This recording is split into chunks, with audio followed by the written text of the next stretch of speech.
নমস্কার, আমি Moumita the Bong web চ্যানেলে তোমাদের স্বাগত।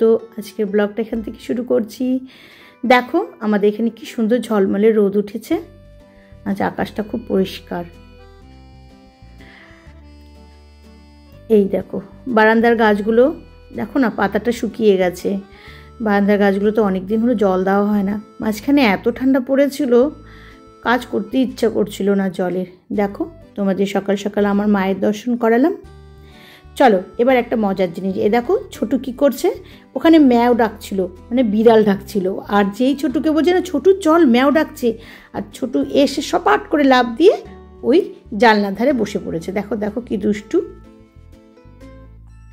ওই যে আমি বলছি কুয়াটার ওখানে পাশের বাড়ি বৌদিদের কুয়ার নিচে একটা বিড়াল ছিল বসে, ওই বিড়ালটাকে ও দেখছে। এদিকে আমি বিছানা তুলছি আর উনি এই কাজ করছে। চলো ছাদে যাই, ছাদে এসে গাছগুলো একটু দেখে নিই। এখনও রান্নার মাসি আসেনি, রান্নার মাসি আসলে দুজনে মিলে রান্না করব।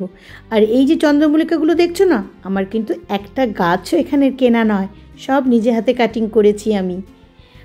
অগাস্ট মাসে এগুলোর কাটিং চারা বসিয়েছিলাম, তারপরে একটু একটু করে বড় করেছি, পিঞ্চিং করেছি। 15 দিন অন্তর অন্তর। তো তোমাদের এর বিষয়ে আরেকদিন আমি ডিটেলসে বলবো যদি কেউ জানতে ইচ্ছুক হও। গার্ডেনিংয়ের করার শখ আমার বহুদিন ধরে, তাই অসুখের পরও আমি এই গার্ডেনিং ছাড়তে পারিনি।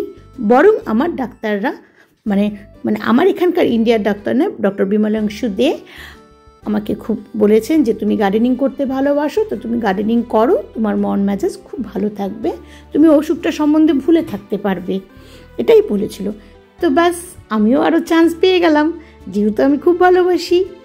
আর তোমরা হয়তো জানো না, আমি ইউটিউবে দেখিয়েছিলাম আমার মিয়াজাকি আম হয়েছে। তখন আমার কেমো চলছিল, জানো আমার একটা আম হয়েছিল সে বছর। তো ওই আম প্লাস আমার ক্যান্সার সম্বন্ধে ডিটেলসে আমার উত্তরবঙ্গ পেপারে দিয়েছিল, ইন্টারভিউ নিয়ে গিয়েছিল। তো ওই ছবিটা আমার আছে, আজকে তোমাদের আমি ইউটিউবে ব্লগে ওই ছবিটা দেখাবো।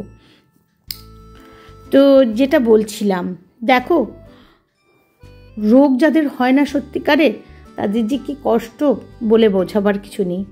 এই যে নেরি ভেরিরা যা করে যাচ্ছে, আমি ব্লগে বলেছি, ওদের পুরনো ব্লগগুলোর মধ্যে দেখবে ওই একটা ব্লগে ভেড়া বলেছে যে ওকে নাকি চেন্নাইয়ের ডাক্তার বলেছিল ওই সময়টা যখন খুব অসুস্থতা দেখাচ্ছিল এবং ভিউজ প্রচুর পাচ্ছিল, ওই সময়টা নাকি ওকে বলেছে চেন্নাইয়ের ডাক্তার এখন নেরির পাশে পাশে থাকতে।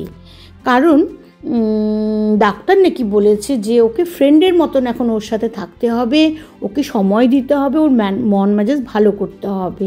তার জন্য ও একমাত্র টিউশন করছে, আর এখন ইউটিউব ওদের একমাত্র সম্বল, ওই দিয়ে ওদের সংসার চলছে। যাই হোক, মানে আরও যে মানুষের কত কি। প্রথমত বলে দিই, কোনো ডক্টর, আমার তো অনেক বড় রোগ হয়েছে ব্লাড লিউকেমিয়া, আমাকে এখন পর্যন্ত ডাক্তার আমার হাজব্যান্ডকে বলেনি যে আপনি পেশেন্টের সাথে আপনার কাজকর্ম ছেড়ে দিয়ে আপনি পেশেন্টের সাথে বন্ধুর মতো থাকুক। হ্যাঁ, যাদের বাড়ি সত্যিকারের অসুস্থ লোক থাকে না, তারা এমনিই কাজকর্ম তাদের কমে যায়।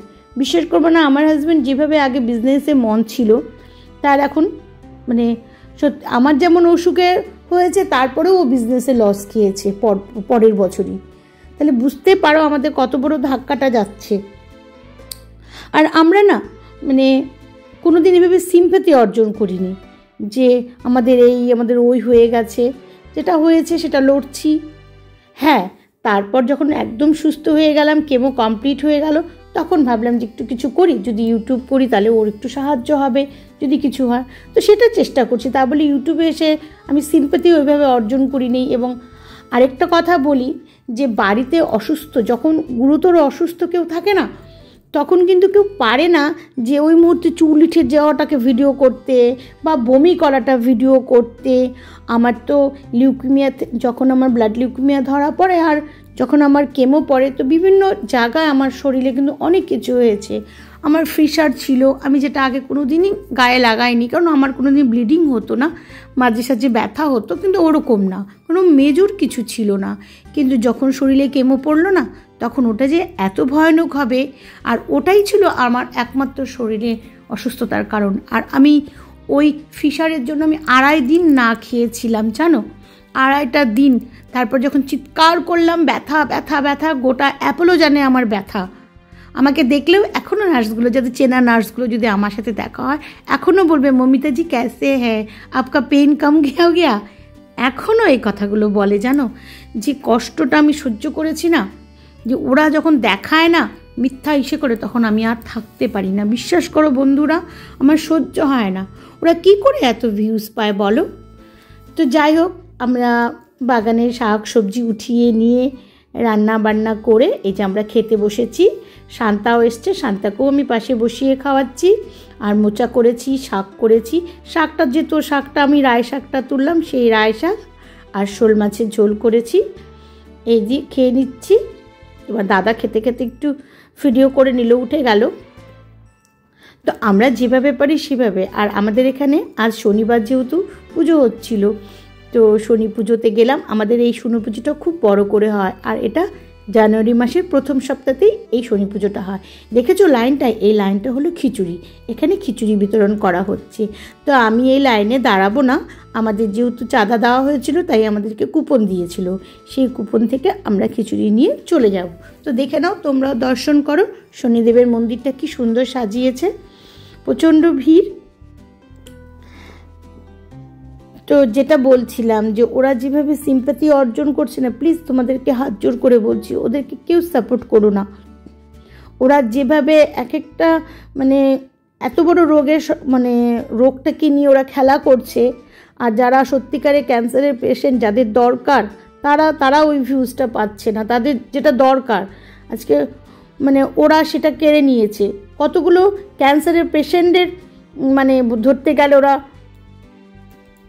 বঞ্চিত করেছে প্রাপ্য থেকে, সেটা কত বড় অন্যায় করেছে ওরা।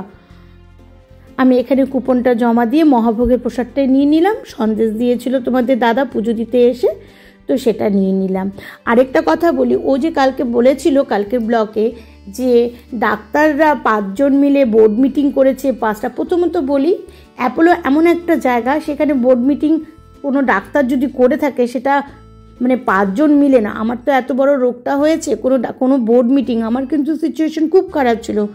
27 দিন যখন আইসিইউতে ছিলাম, এবং বাসন্ত স্যার যখন আইসিইউতে যে ডাক্তার থাকে, সে ডাক্তার যখন ওর বাবাকে বলে দিয়েছিল যে আপনারা যে কোনো মেসেজের জন্য তৈরি থাকেন, ওই মুহূর্তেও কিন্তু মানে কোনো। আর রঘুনাথ স্যার আমার যে গ্যাস্ট্রোলজিস্টের যে সার্জেন আর কি, সেই সার্জেন কিছুতেই আমার পাইলসটা মানে ফিশারটা অপারেশন করতে চাচ্ছিল না, কারণ অনেকটা বেরিয়ে এসেছিল মলদার থেকে। তো ওটা অপারেশন করতে চাচ্ছিল না, এবং বলছিল যে না, এটা যদি এখন অপারেশন করি, যেহেতু প্লেটলেট খুব ডাউন, তাহলে উনি মারা যাবে।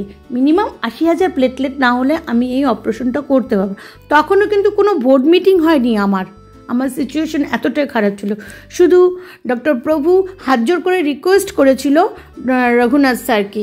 তখন রঘুনাথ স্যার বলছিল না, এটা করা যাবে না। যদিও আমি তখন ওই মুহূর্তে সেন্সলেস ছিলাম, পরবর্তীতে শুনেছি। আমাদের খিচুড়ি চলে এসছে, মানে আমি আর ওর বাবাকে নিয়ে আসলাম। আর এলো ঘ্যাট। আর সামনের বাড়ির বৌদি, দেখো অনেকদিন ধরে বৌদির কাছে না ভাপা পিঠা খেতে চেয়েছিলাম, তাই বৌদি বললো প্রায় 2-2.5 বছর পর নাকি বৌদি ভাপা পিঠা বানিয়েছে। আর এত সুন্দর বানিয়েছে না, খুব সুন্দর ফ্লাপি হয়েছে পিঠাগুলো। সব পিঠাই পারি মোটামুটি, কিন্তু ভাপা পিঠা বানাতে পারি না। আর এই চিতই পিঠা আমার শ্বশুরবাড়িতে সরা পুরাবার আসর নেই, সুতরাং খেতে পারি না। এই দুটো পিঠা আমি চেয়ে খাই। আর কি, আজ এখানেই শেষ করছি। ভালো থাকবে, টাটা।